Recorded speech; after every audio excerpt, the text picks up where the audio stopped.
Dial 900।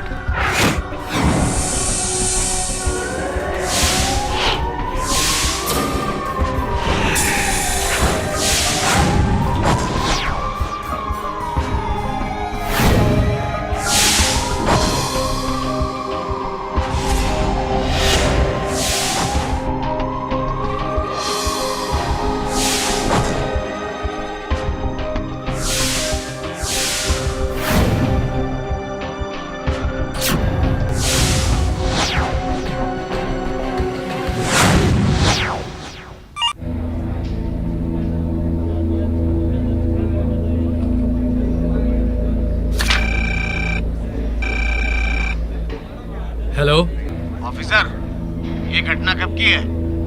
Sir, ये कल रात की घटना है। एक 32 साल के आदमी ने छत से कूदकर जान दे दी सर।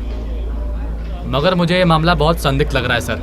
कोई इंसान छत से कूदेगा 6 या 7 फीट जाकर गिरेगा, 14 फीट नहीं। ओके सर, मैं इस केस को बहुत बारीकी से देखूंगा।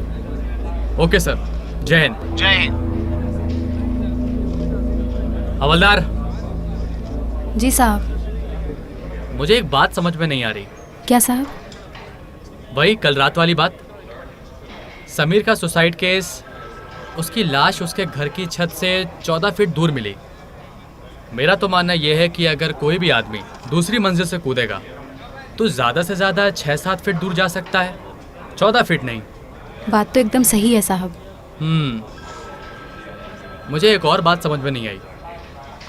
समीर के शरीर और सर पे चोट आई है, लेकिन मोबाइल पर एक खरोच तक नहीं आई।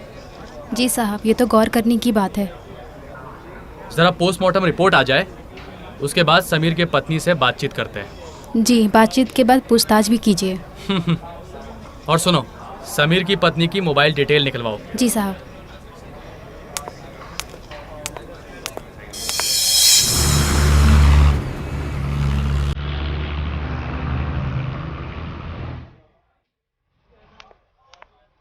ये लीजिए कॉल डिटेल।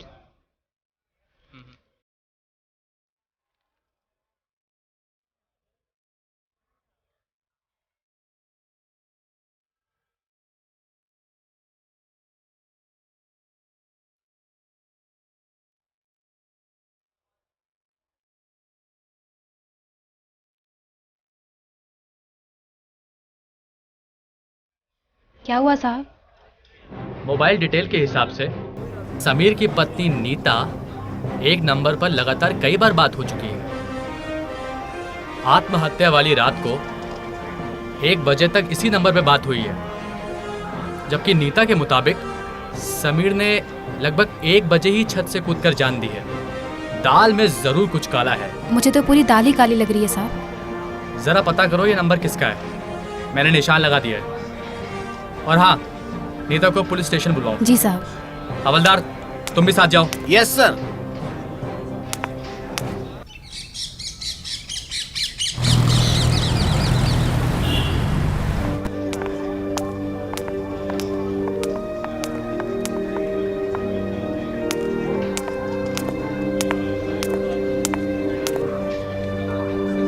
साहब नहीं आए? आ रहे हैं।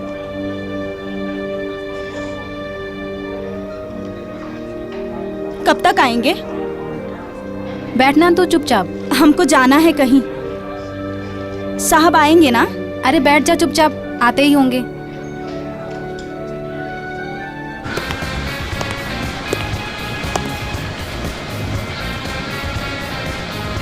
क्या नाम बताया आपने? नीता। माफ कीजिए, हमने आपको परेशान किया, पर क्या करें, हमें तो अपना काम करना ही है। जी नहीं सर, जो पूछना है जल्दी पूछिए, मेरी तबीयत ठीक नहीं है। हवलदार, मैडम को पानी दो। जी नहीं सर, मैं ठीक हूँ।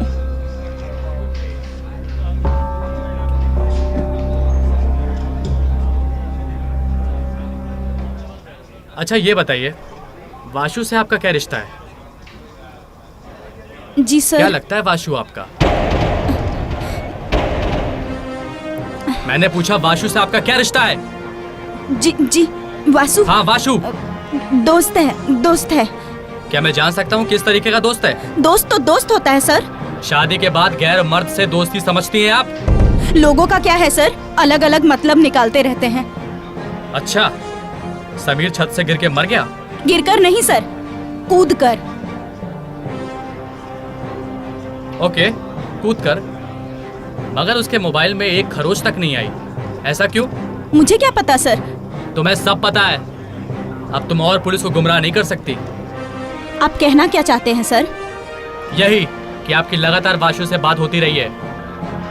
आपके मुताबिक समीर ने छत से कूदकर करीब 1 बजे जान दी और उसी समय आप 1 बजे वाशु से बात कर रही थी। तुम्हारा खेल खत्म हो गया है। अब शराफत इसी में है कि तुम सब कुछ सच सच उगल दो, वरना हमें और भी तरीके आते हैं सच उगलवाने के। सारी कहानी हम वाशु से भी सुन सकते हैं। वाशु कहीं भी होगा, हम उसे उठवा लेंगे। मगर मैं चाहता हूं कि इस कलयुग की कहानी तुम अपने मुंह से बताओ। बताओगी या कुछ और तरीका अपनाऊं मैं? मेरे पति समीर सरकारी विभाग में पटवारी थे और हम दोनों में जरा भी नहीं बनती थी। समीर, सुनो ना। हाँ बोलो। सुनो ना। नीता, आज मैं बहुत थक गया हूँ, मुझे नींद आ रही है। तुम रोज ही थक जाते हो, इसमें कौन सी नई बात है? हाँ, जब तुम्हें काम करना पड़ेगा तब एहसास होगा कि मेहनत कैसी होती है। हाँ, मैं तो पूरे दिन आराम करती हूँ। रात को जितनी ही देर से सो, सुबह सबसे पहले मुझे ही उठना पड़ता है। फिर उसके बाद बच्चों को तैयार करना, उनका लंच पैक करना, स्कूल छोड़ के आना, फिर तुम्हें तैयार करना, तुम्हारा लंच पैक करना। मेरे हाथों में क्या मशीन लगी है? ज्यादा मत बोल। औरत काय के लिए होती है? घर का काम तू नहीं करेगी तो और कौन करेगा? मैं इस घर की नौकरानी नहीं हूँ, समझे? तू क्या चाहती है मैं अच्छे से जानता हूँ। 2 बच्चों की माँ बन गई है, लेकिन अभी तक आग ठंडी नहीं हुई है। हाँ, मेरी आग शांत नहीं हुई, पर तुम अभी से ठंडे पड़ गए। ज्यादा रंडी रोना किया ना तो लातों लात से मारूंगा। इन बच्चों को जैसे मैं चुप हूँ, किसी दिन बेड से नंगा करके मारूंगा। अब आवाज आए ना तो देख लेना।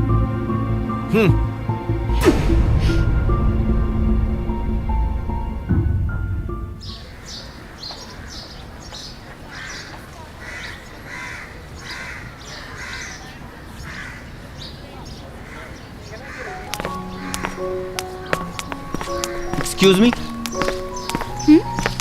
हाँ जी। शायद आपकी बाली गिर गई। मेरी बाली? हाँ। माफ कीजिएगा, मैं इस तरीके की बाली नहीं पहनती।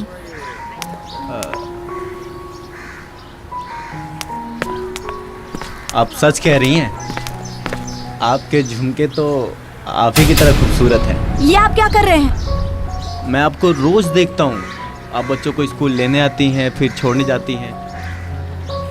आप मुझे बहुत पसंद हैं, पर कभी हिम्मत नहीं हुई बताने की। फिर आज कैसे आपकी हिम्मत हो गई? बस ऐसे ही। कितना खुशनसीब होगा वो इंसान जिसकी आप बीवी हैं।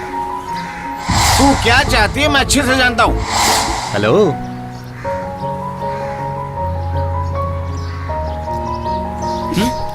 कहाँ खो गई आप? अब आप जाइए, मुझे घर जाना है।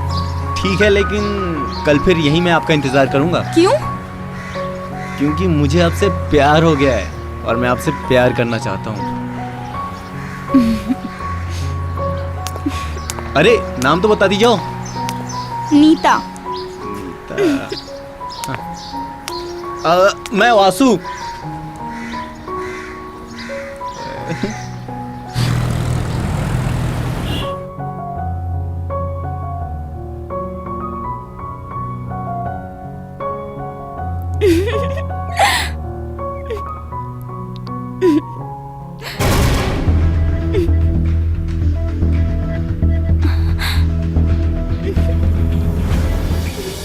कोई लॉटरी लग गई है क्या? बड़ी मुस्कुरा रही हो। रो के भी क्या फायदा? अब मैंने भी जीना सीख लिया है। अच्छा, कहीं कोई लफड़ा तो नहीं चल रहा है? रोज रात को खाना खाने के बाद जब तुम घंटों फोन पर लगे रहते हो, तब मैंने कुछ कहा? साली कमीनी, मेरी बराबरी कर रही है।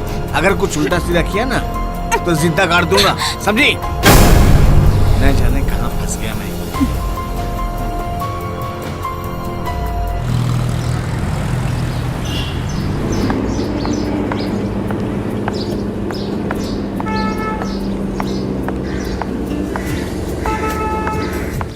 हेलो नीता। हाय। आओ बैठो। पर क्यों? अरे बैठो तो कहीं घूम कर आते हैं, आओ।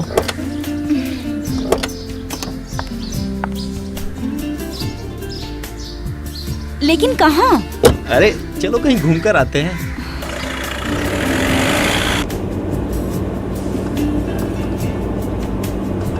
जा कहाँ रहे हैं हम? अरे चलो बताता हूँ ना। क्यों आऊँ मैं आपके साथ इतनी दूर? हम आपके हैं कौन? अरे ये तो राजश्री वालों की सुपर हिट फिल्म है। हम आपके हैं कौन, देखिए आपने?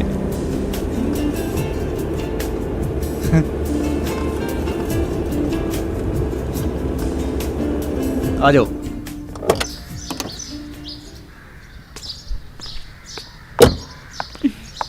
आओ।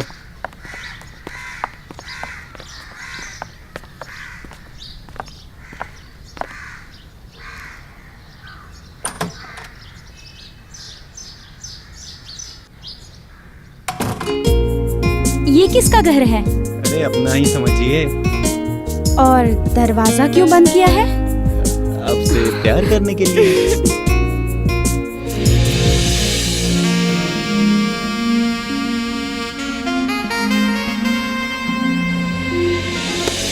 नमस्कार, आदाब, सत श्री अकाल।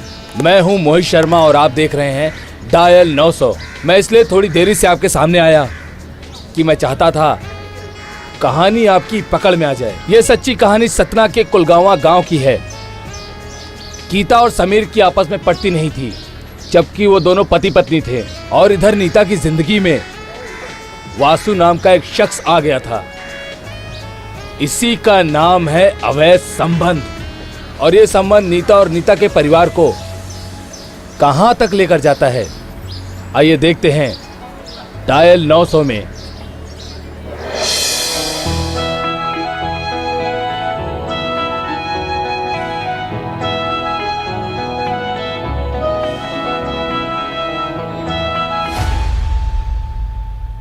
ये क्या तरीका लेटने का? बेशर्मी की हद होती है। अब तुम्हारे आगे भी पर्दा करूं क्या? वो शर्मा जी बता रहे थे कि मेरे ऑफिस जाने के बाद तुम बच्चों को स्कूल छोड़ने जाती हो और लौट कर घर नहीं आती हो, और सीधा छुट्टी होने के बाद ही बच्चों को लेकर आती हो। क्या ये बात सच है? वर्मा जी की आदतें भी औरतों वाली हैं, दूसरों के घर में झांकते रहते हैं। वर्मा जी हमारे मकान मालिक हैं। वो हमारा और हमारे बच्चों का कितना ख्याल रखते हैं, और तुम उनके बारे में ऐसा कह रही हो? मेरी गैर हाजिरी में अय्याशी करती साली। छोड़ो मुझे, बोलो ना, छोड़ो। कल से तू नहीं जाएगी स्कूल। बच्चों के लिए मैं वैन लगवा रहा हूँ, और अब अगर घर से कदम बाहर निकाले ना तो दोनों टांगे तोड़ दूंगा, समझी? अब देखता हूँ घर से तू बाहर कैसे निकलती है।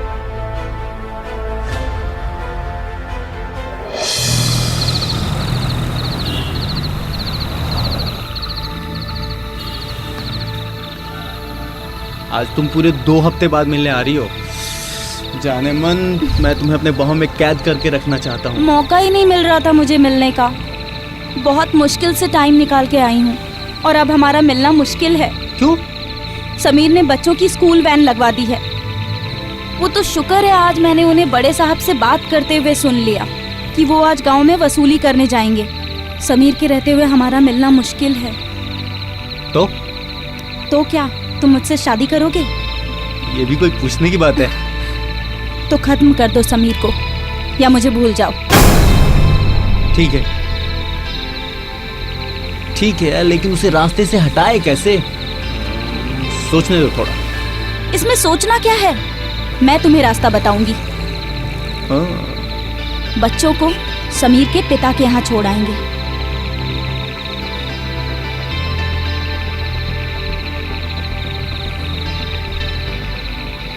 ठीक है? एक्सीलेंट।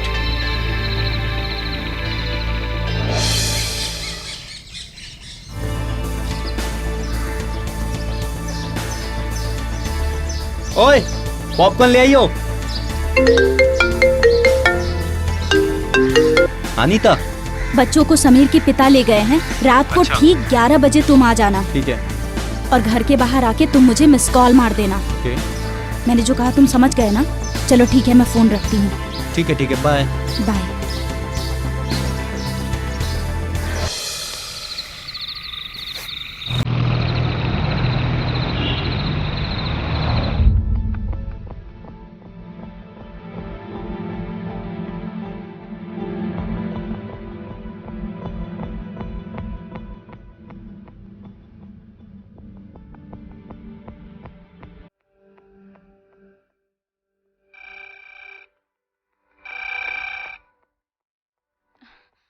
हेलो वासु। हाँ नीता, मैं बाहर खड़ा हूँ, दरवाजा खोलो।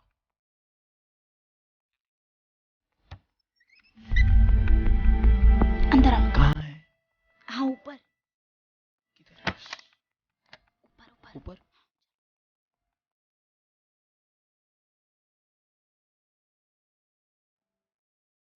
आओ ना।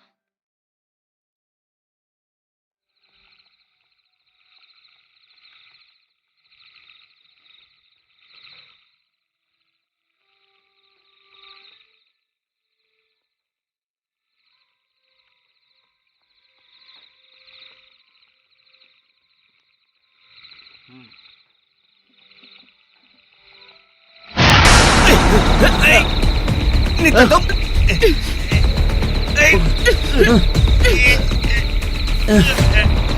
छोड़ो। नहीं नीता।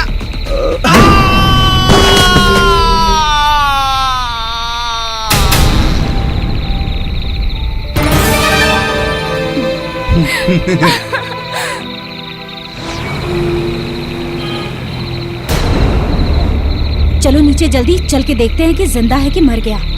ठीक है चलो। और ये फोन भी उसका उसके पास ही रखना है।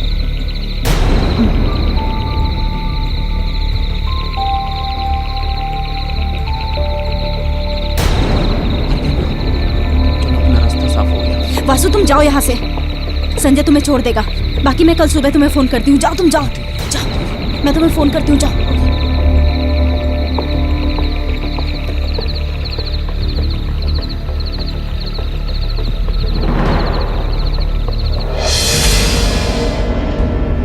बस इंस्पेक्टर साहब,